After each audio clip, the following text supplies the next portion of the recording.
Pada tahun 2023, aku bekerja bersama Yeshin untuk melaksanakan tugas tulis-menulis. Kemampuan kerja Yeshin lebih baik daripadaku, dan dia juga lebih efisien. Biasanya, jika aku mengalami keadaan apapun, dia akan mempersekutukan firman Tuhan untuk membantuku. Kami sangat akur. Pada bulan Februari 2024, dalam sebuah pertemuan, Yeshin menggabungkan firman Tuhan untuk memahami watak congkaknya sendiri. Tetapi pemahamannya sangat umum. Setelah dia selesai, Lansin menunjukkan beberapa perilaku Yeshin yang congkak dan mengekang ketika melaksanakan tugasnya. Dia mengatakan bahwa biasanya ketika Yeshin menunjukkan masalah Lansin, nadanya terasa merendahkan yang sangat mengekangnya. Ada suatu waktu, dia merasa kualitasnya buruk dan tidak cukup baik untuk tugas itu. Yeshin memberitahunya dengan nada merendahkan agar dia mengundurkan diri jika tidak mampu melakukannya, yang membuatnya sangat negatif. Saat Lansin berbicara, wajah Yeshin perlahan-lahan muram. Ketika Lansin menyelesaikan persekutuannya, Yeshin menangis, mengatakan bahwa dia telah mengekang orang lain dan berbuat jahat, dan suasana hatinya sedang buruk. Kupikir, Yeshin belum sepenuhnya menerima masalah yang ditunjukkan Lansin.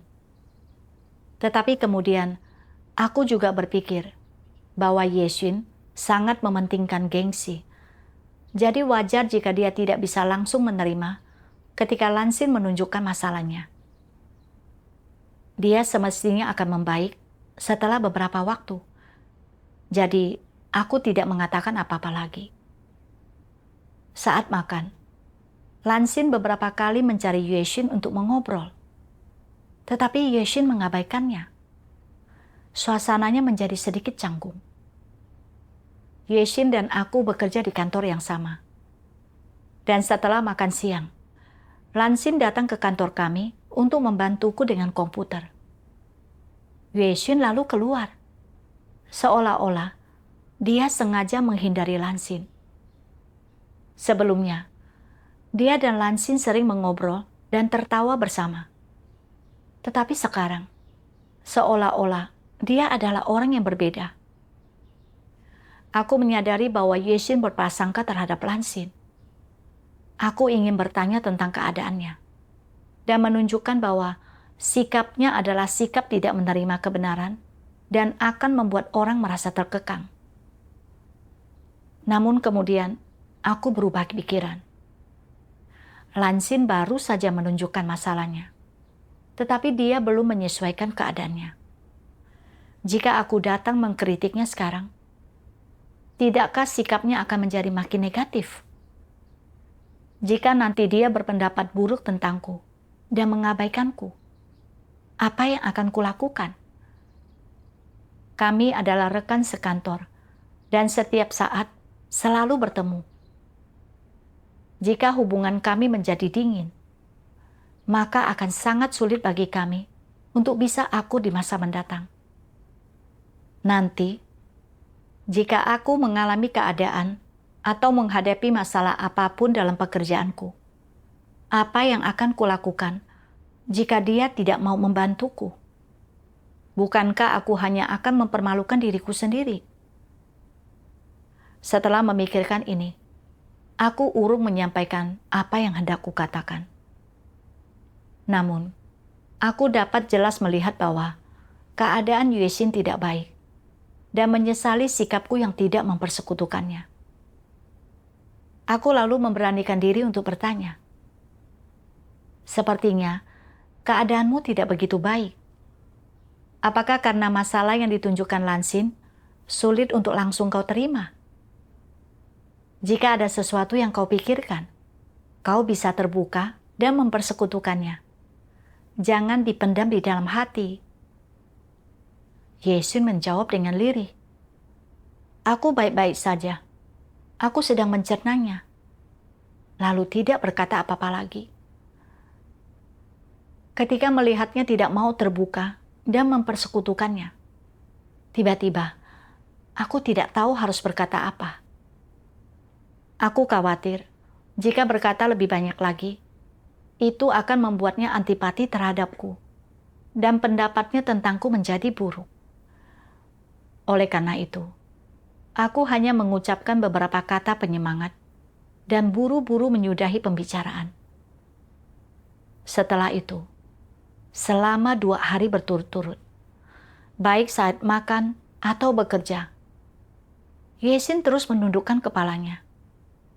Pada dasarnya, dia tidak bicara sama sekali, kecuali ketika kami menanyainya sesuatu yang akan dia jawab dengan beberapa patah kata.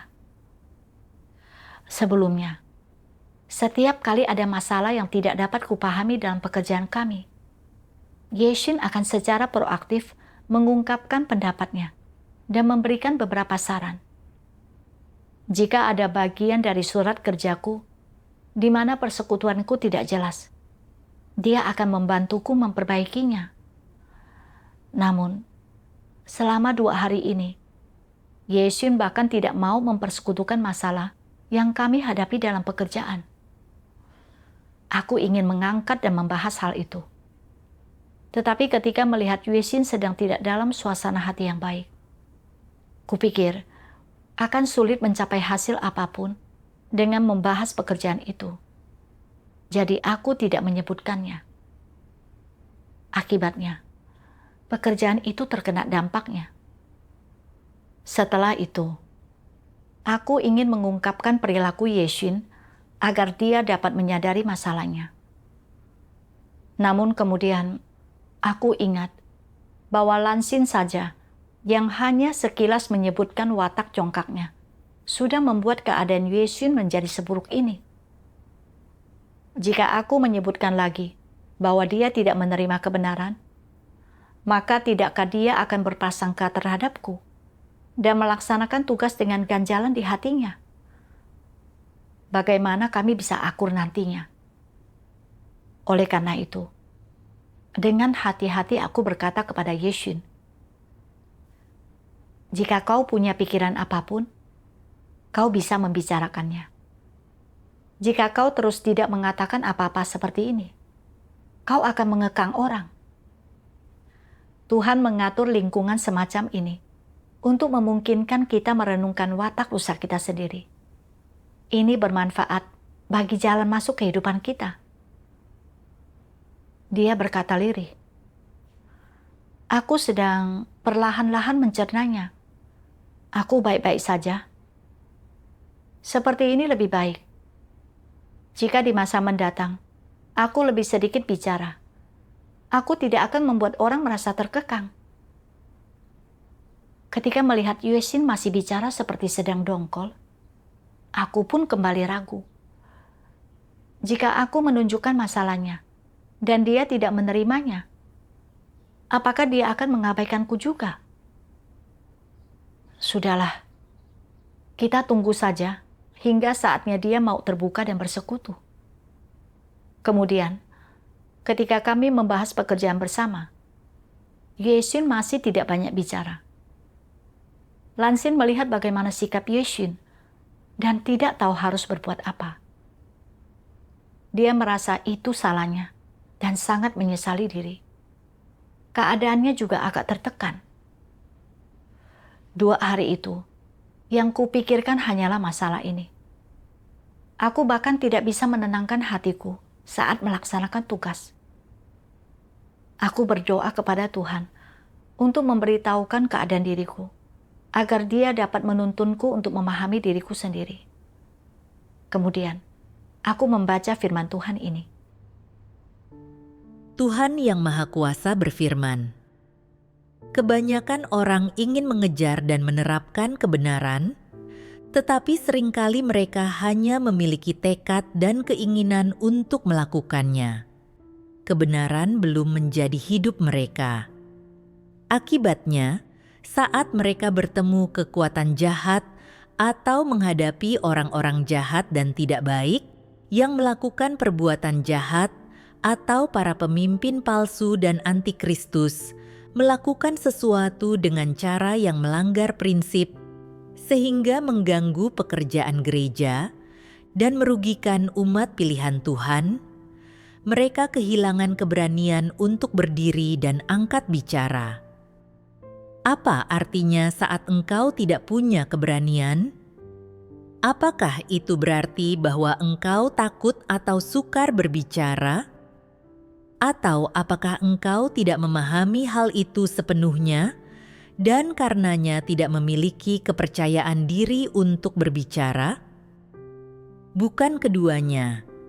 Ini terutama adalah akibat dirimu dikekang oleh watak yang rusak.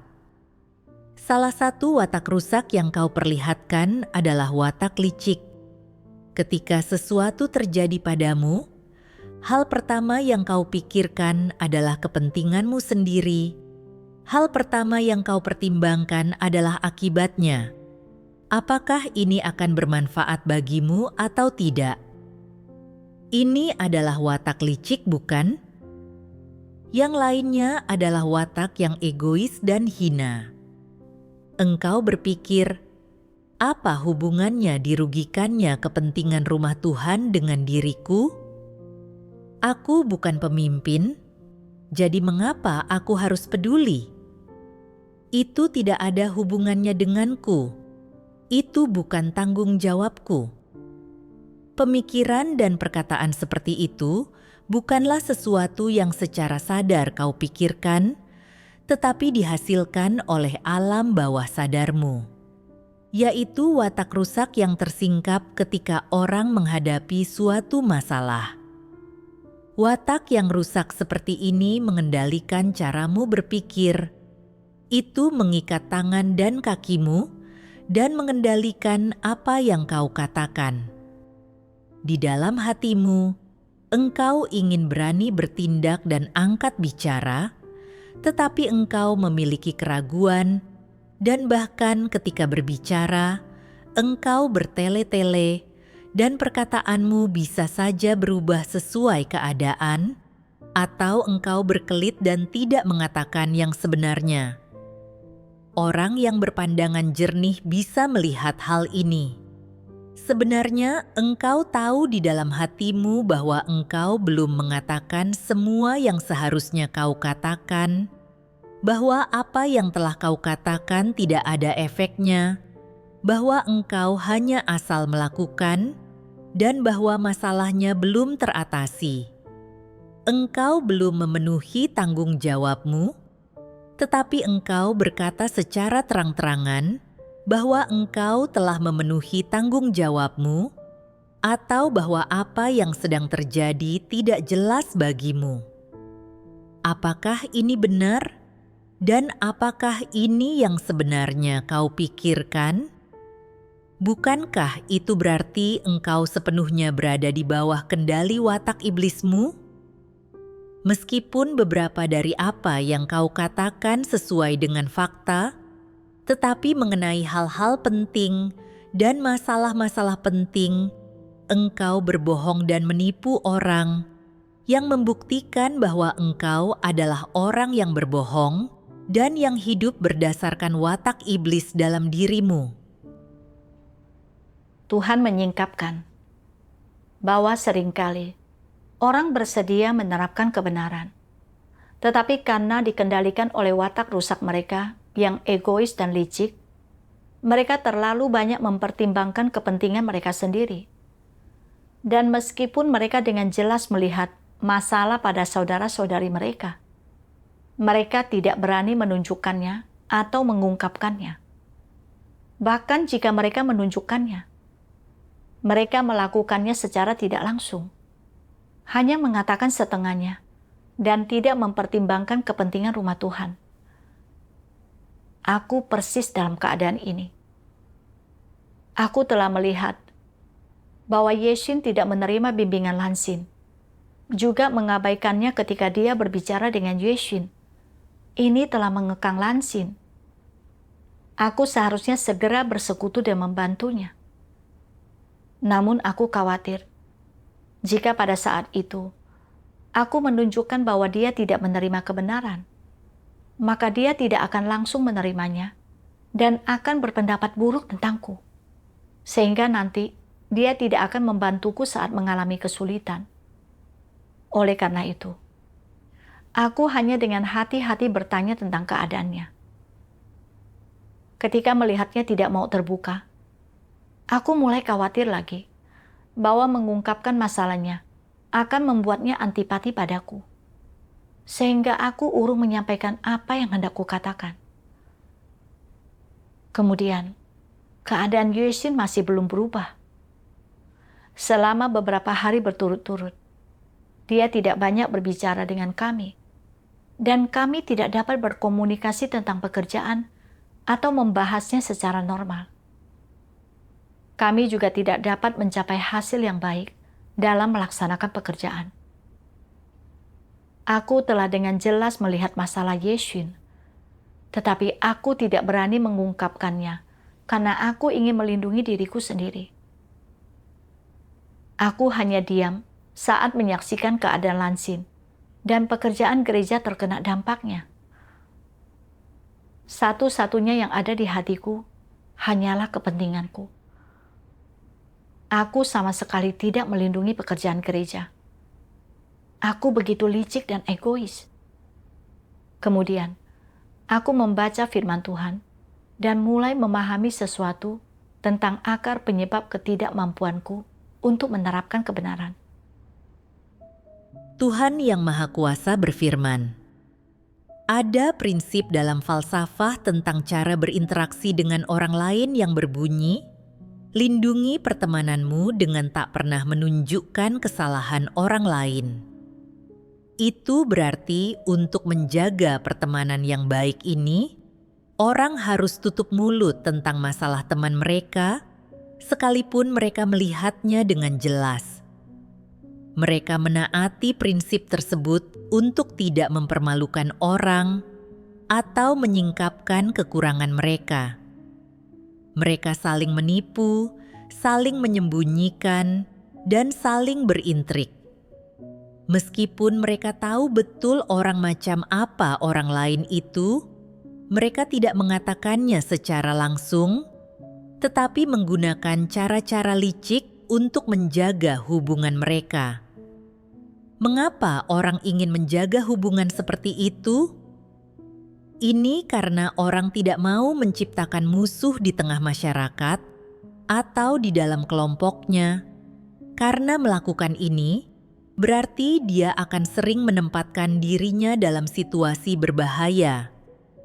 Karena engkau tahu seseorang akan menjadi musuhmu dan menyakitimu setelah engkau menyingkapkan kekurangannya atau menyakiti hatinya, dan engkau tidak ingin menempatkan dirimu dalam situasi seperti itu, engkau menggunakan prinsip falsafah tentang cara berinteraksi dengan orang lain yang berbunyi, jika engkau memukul orang lain, jangan pukul wajah mereka. Jika engkau menyingkapkan orang lain, jangan singkapkan kekurangan mereka. Dilihat dari sudut pandang ini, jika dua orang berada dalam hubungan seperti itu, dapatkah mereka dianggap sebagai sahabat sejati? Mereka bukan sahabat sejati, apalagi orang kepercayaan dari masing-masing mereka. Jadi, sebenarnya hubungan macam apakah ini? Bukankah ini adalah hubungan sosial yang mendasar? Dalam hubungan sosial semacam itu, orang tidak bisa berbicara dari hati ke hati, juga tidak memiliki hubungan yang mendalam, juga tidak dapat mengatakan apapun yang ingin mereka katakan. Mereka tidak dapat menyampaikan apa yang ada dalam hati mereka, atau masalah yang mereka lihat dalam diri orang lain, atau perkataan yang akan bermanfaat bagi orang lain. Sebaliknya, mereka memilih mengucapkan perkataan yang menyenangkan untuk menyenangkan hati orang lain. Mereka tidak berani mengatakan yang sebenarnya ataupun menjunjung tinggi prinsip, dan dengan cara itu, Mereka mencegah orang lain agar tidak memiliki pemikiran yang memusuhi mereka. Ketika tak seorang pun mengancam seseorang, bukankah orang tersebut akan hidup relatif tenang dan damai? Bukankah inilah tujuan orang dalam menganjurkan pepatah ini? Jika engkau memukul orang lain, jangan pukul wajah mereka.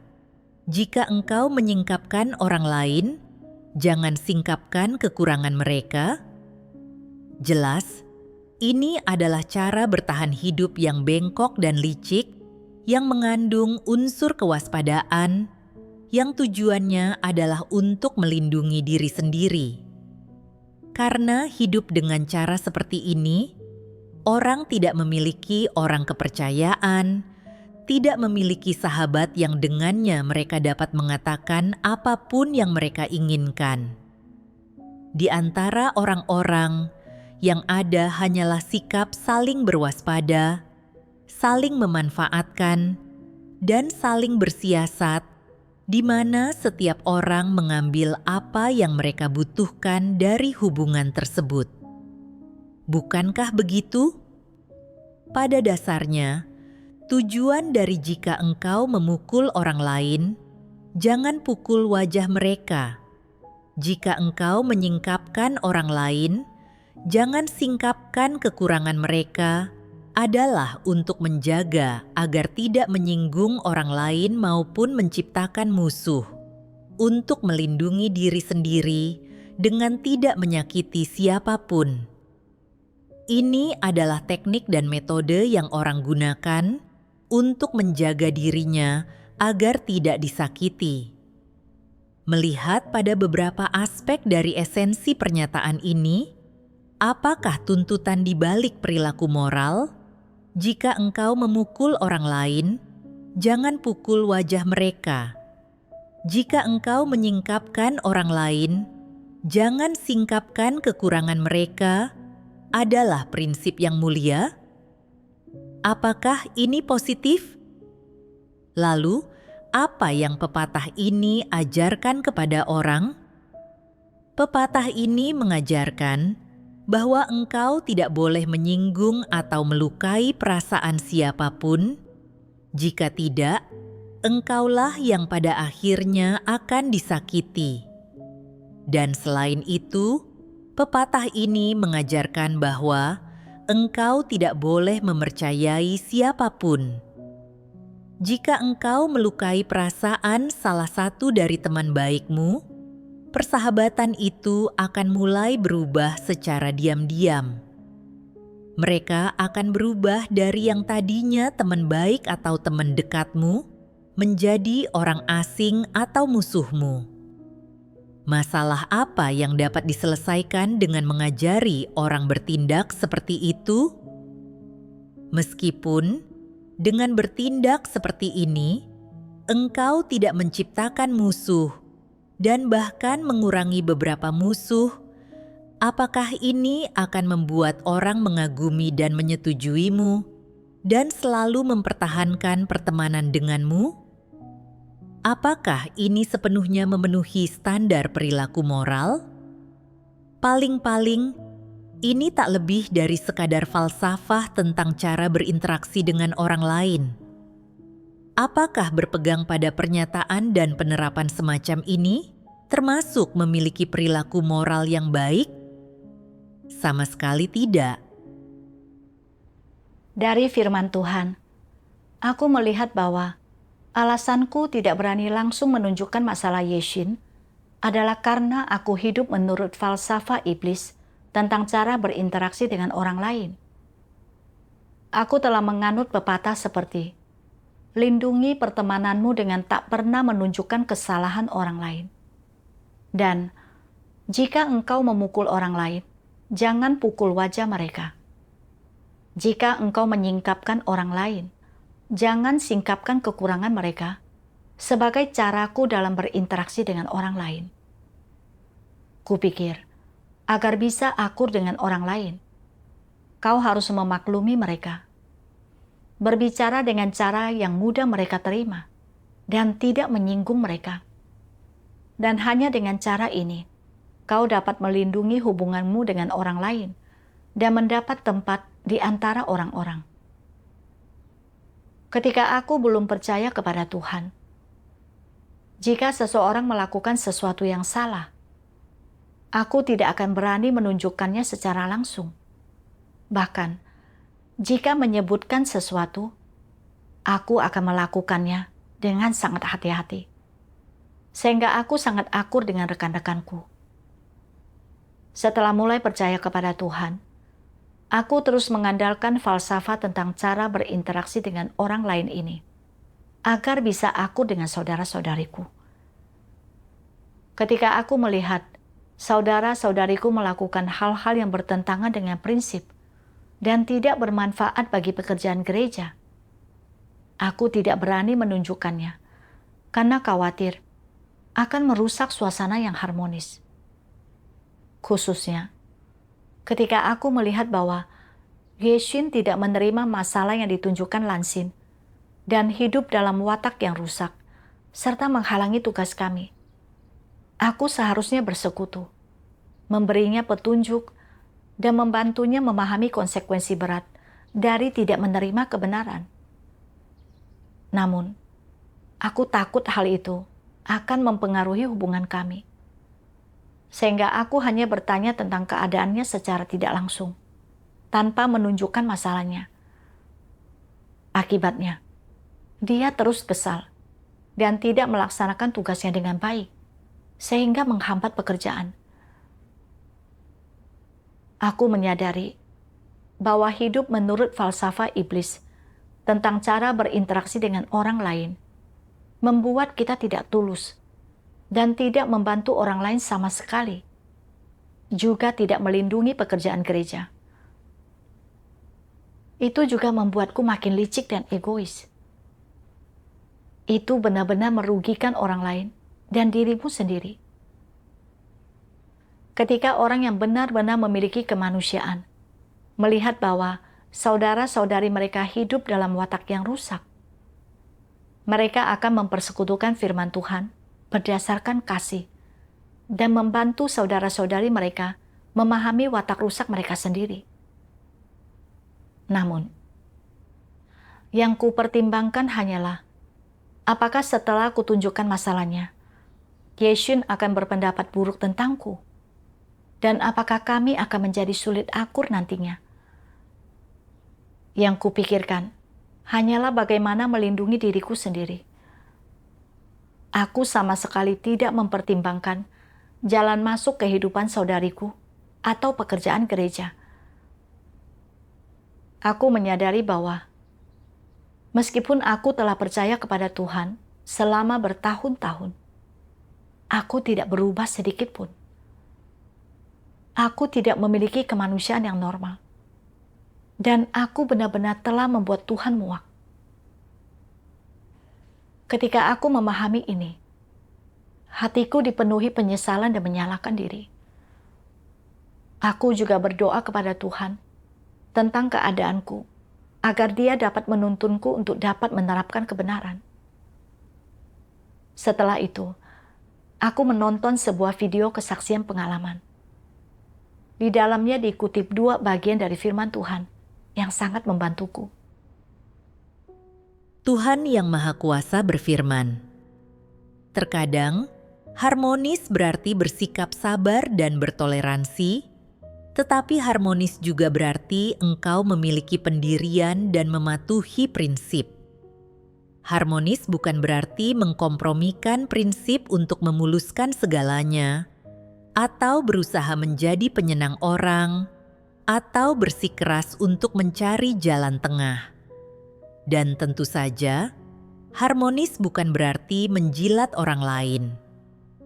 Inilah prinsip-prinsipnya.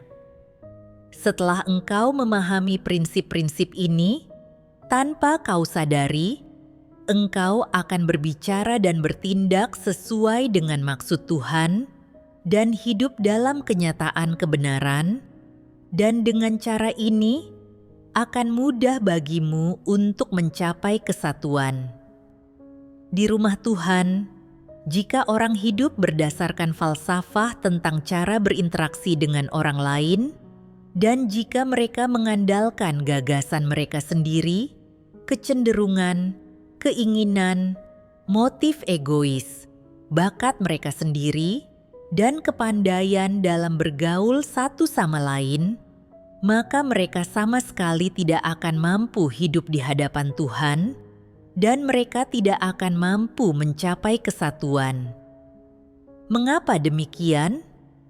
Karena jika orang hidup berdasarkan watak iblis, mereka tidak akan dapat mencapai kesatuan. Jika engkau memiliki niat dan perspektif penyenang orang, maka dalam segala hal, engkau tidak akan menerapkan kebenaran ataupun menjunjung tinggi prinsip, sehingga engkau akan selalu gagal dan jatuh. Jika engkau tidak sadar dan tidak pernah mencari kebenaran, berarti engkau adalah pengikut yang bukan orang percaya, dan engkau tidak akan pernah memperoleh kebenaran dan hidup. Lalu, apa yang harus kau lakukan? Ketika menghadapi hal-hal semacam itu, engkau harus berdoa kepada Tuhan dan berseru kepadanya, meminta agar Tuhan menyelamatkanmu, serta memberimu iman dan kekuatan, memungkinkanmu untuk menjunjung tinggi prinsip, melakukan apa yang harus kau lakukan, menangani segala sesuatu berdasarkan prinsip, tetap teguh pada pendirianmu yang seharusnya, melindungi kepentingan rumah Tuhan, dan mencegah agar pekerjaan rumah Tuhan tidak mengalami kerugian apapun.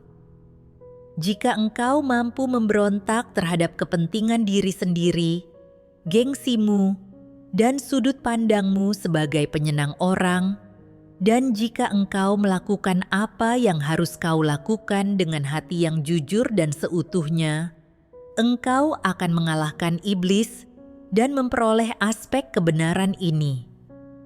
Jika engkau selalu bersikeras untuk hidup berdasarkan falsafah iblis, melindungi hubunganmu dengan orang lain, dan jika engkau tidak pernah dapat menerapkan kebenaran dan tidak berani menjunjung tinggi prinsip, lalu akan mampukah engkau menerapkan kebenaran dalam hal-hal lain? Engkau tetap tidak akan memiliki iman atau kekuatan. Jika engkau tidak pernah mampu mencari atau menerima kebenaran, apakah beriman seperti itu kepada Tuhan akan memungkinkanmu untuk memperoleh kebenaran? Tidak. Dan jika engkau tidak mampu memperoleh kebenaran, dapatkah engkau diselamatkan? Tidak. Jika engkau selalu hidup berdasarkan falsafah iblis, tanpa sedikit pun kenyataan kebenaran, engkau pasti tidak akan pernah dapat diselamatkan. Seharusnya engkau mengerti dengan jelas bahwa memperoleh kebenaran adalah syarat yang diperlukan untuk diselamatkan. Jadi, bagaimana agar engkau dapat memperoleh kebenaran? Jika engkau mampu menerapkan kebenaran, jika engkau mampu hidup berdasarkan kebenaran, dan kebenaran menjadi landasan keberadaanmu, maka engkau akan memperoleh kebenaran dan memiliki hidup, dan engkau akan menjadi salah seorang dari mereka yang diselamatkan. Tuhan berkata bahwa keharmonisan sejati bukan hanya kesabaran dan toleransi, melainkan juga harus memiliki prinsip dan teguh pada pendirian. Kau tidak bisa terus memilih jalan tengah atau menjadi penyenang orang. Hanya dengan memperlakukan orang dan bekerja sama dengan mereka berdasarkan prinsip kebenaran, barulah kau menjadi selaras dengan maksud Tuhan. Jika kau terus hidup menuruti falsafah iblis tentang cara berinteraksi dengan orang lain, melindungi hubungan antar pribadimu, tidak dapat menjunjung tinggi prinsip kebenaran, dan tidak dapat menerapkan firman Tuhan, maka pada akhirnya kau pasti tidak akan dapat memperoleh kebenaran. Dan kau akan menjadi salah satu yang disingkirkan Tuhan. Aku telah hidup mengikuti pemikiran dan cara pandang penyenang orang. Aku jelas mengetahui bahwa aku seharusnya menunjukkan masalah Yeshin dan membantunya memahami dirinya sendiri, serta mengubah keadaannya. Tetapi aku terus-menerus khawatir jika aku menunjukkannya, ini akan merusak hubungan di antara kami. Oleh karena itu, aku tidak menerapkan keterbukaan dan persekutuan. Dari luarnya, kami berdua tampaknya memiliki hubungan yang harmonis. Tetapi dia tidak juga memahami masalahnya dan keadaannya makin memburuk. Semua orang terkekang dan pekerjaan pun terpengaruh. Semua ini adalah akibat dari aku yang tidak menerapkan kebenaran. Aku tidak bisa terus seperti ini. Aku harus menerapkan sesuai dengan firman Tuhan dan menunjukkan perilaku Yeshin yang tidak menerima kebenaran, serta natur dari perilakunya itu. Jika dia bisa menerima kebenaran setelah bersekutu dan diungkapkan, itu akan bermanfaat baginya. Itu benar-benar akan menolongnya. Namun, jika setelah bersekutu dia masih tidak menerimanya dan terus menentang, maka aku harus bisa membedakan.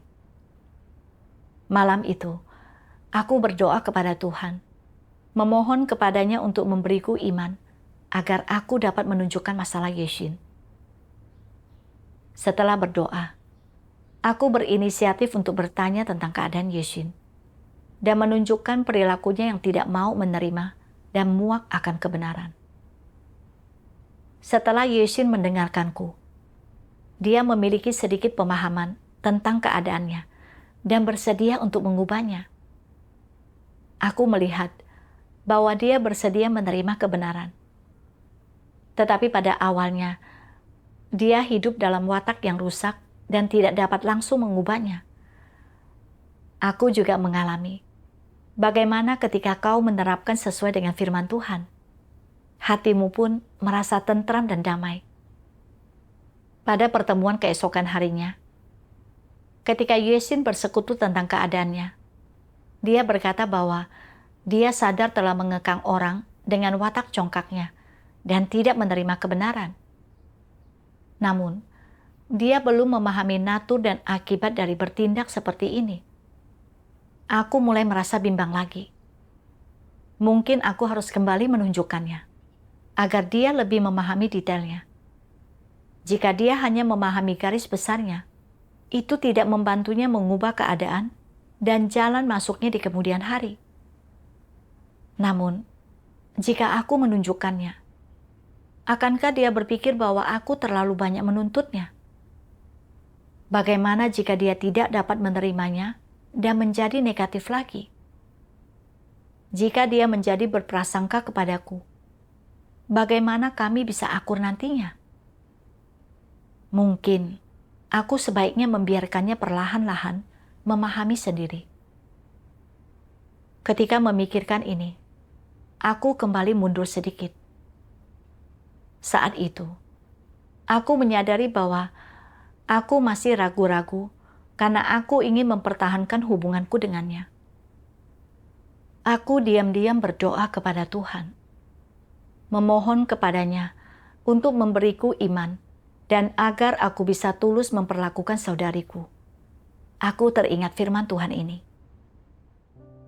Tuhan Yang Maha Kuasa berfirman, bagaimana mengungkapkan perkataan yang mendidik kerohanian? Perkataan itu terutama harus mendorong, menasihati, membimbing, menegur, memahami, dan menghibur.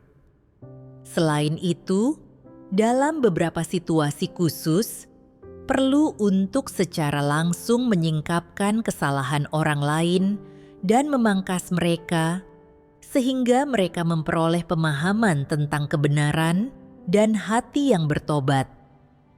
Hanya dengan cara demikian, barulah hasil dapat diperoleh.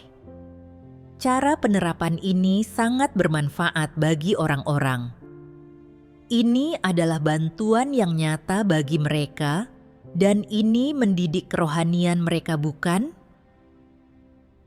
Firman Tuhan membuatku mengerti bahwa bukan hanya kata-kata penyemangat dan nasihat yang membantu orang. Dengan memangkas orang karena masalahnya dan menunjukkan kekurangan serta kelemahan mereka, itu akan lebih membangunnya.